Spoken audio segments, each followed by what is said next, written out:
Indian premier league ಕೇವಲ cricket ಪಂದ್ಯಾವಳಿಯಾಗಿ ಅಷ್ಟೇ ಉಳಿದಿಲ್ಲ, ಬದಲಾಗಿ ಜಾಗತಿಕ ಮಟ್ಟದ ಅತಿದೊಡ್ಡ ವಾಣಿಜ್ಯ ಮತ್ತು ಬ್ರ್ಯಾಂಡ್ ಮಾರುಕಟ್ಟೆಯಾಗಿ ಬೆಳೆದು ನಿಂತಿದೆ. ವರ್ಷಂಪ್ರತಿ ದಾಖಲೆಗಳ ಮೇಲೆ ದಾಖಲೆ ಬರೆಯುತ್ತಿರುವ ಐಪಿಎಲ್ನಲ್ಲಿ 2026ರ IPL champions Royal Challengers Bengaluru ತಂಡ ಐತಿಹಾಸಿಕ ಮೈಲುಗಲ್ಲನ್ನು ತಲುಪಿದೆ. ಆರ್ಸಿಬಿ ಕೇವಲ ಅಭಿಮಾನಿಗಳ ಹೃದಯವನ್ನಷ್ಟೇ ಅಲ್ಲ, ವಾಣಿಜ್ಯ ಮಾರುಕಟ್ಟೆಯನ್ನು ಆಳುತ್ತಿದೆ ಅನ್ನೋದಕ್ಕೆ ಈ ವರದಿ ಸಾಕ್ಷಿಯಾಗಿದೆ.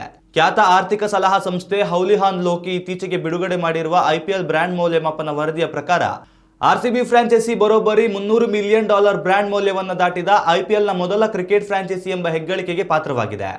ಒಂದೆಡೆ ಆರ್ಸಿಬಿ ವೈಯಕ್ತಿಕ ಫ್ರಾಂಚೈಸಿಯಾಗಿ ದಾಖಲೆ ಬರೆದರೆ, ಒಟ್ಟಾರೆ ಐಪಿಎಲ್ ಟೂರ್ನಿಯ ವ್ಯವಹಾರದ ಮೌಲ್ಯ ಕೂಡ ಮುಗಿಲೆತ್ತರಕ್ಕೆ ಬೆಳೆದಿದೆ. ಜಾಗತಿಕ ಕ್ರೀಡಾ ಹೂಡಿಕೆಯಲ್ಲಿಯೂ ಐಪಿಎಲ್ ಈಗ ಅತಿದೊಡ್ಡ ಶಕ್ತಿಯಾಗಿ ಹೊರಹೊಮ್ಮುತ್ತಿದೆ. ಅಂಕಿಅಂಶಗಳ ಪ್ರಕಾರ ಐಪಿಎಲ್ನ ಒಟ್ಟು ವ್ಯವಹಾರದ ಮೌಲ್ಯ $20.6 ಬಿಲಿಯನ್ ಗೆ ತಲುಪಿದೆ.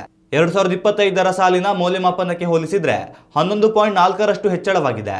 ರಾಯಲ್ ಚಾಲೆಂಜರ್ಸ್ ಬೆಂಗಳೂರು ಮತ್ತು ರಾಜಸ್ಥಾನ್ ರಾಯಲ್ಸ್ ತಂಡಗಳು ಕಳೆದ ಸಾಲಿನಲ್ಲಿ ಮಾರಾಟವಾಗಿದ್ದವು.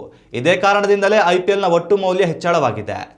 ಕಳೆದ 2 ಅವಧಿಯಲ್ಲಿ ಆರ್ಸಿಬಿ ತಂಡ ಸತತವಾಗಿ ಐಪಿಎಲ್ ಟ್ರೋಫಿಯನ್ನು ಮುಡಿಗೇರಿಸಿಕೊಂಡಿತ್ತು.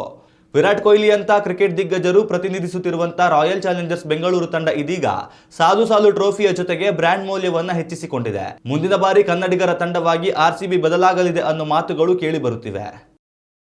ಉತ್ತಮ ಸಂಸ್ಕಾರಯುತ ಶಿಕ್ಷಣದೊಂದಿಗೆ VSS English medium CBSE school Udupi Muddur. ನರ್ಸರಿಯಿಂದ 10ನೇ ತರಗತಿವರೆಗೆ ಶಿಕ್ಷಣದ ಜೊತೆಗೆ 5ರಿಂದ 10ನೇ ತರಗತಿವರೆಗಿನ ವಿದ್ಯಾರ್ಥಿನಿಯರಿಗೆ ಉತ್ತಮ ಹಾಸ್ಟೆಲ್ ಸೌಲಭ್ಯವೂ ಇದೆ. ನಿಮ್ಮ ಮಕ್ಕಳ ಪ್ರವೇಶಾತಿಗಾಗಿ ಈ ಸಂಖ್ಯೆಗೆ ಕರೆ ಮಾಡಿ.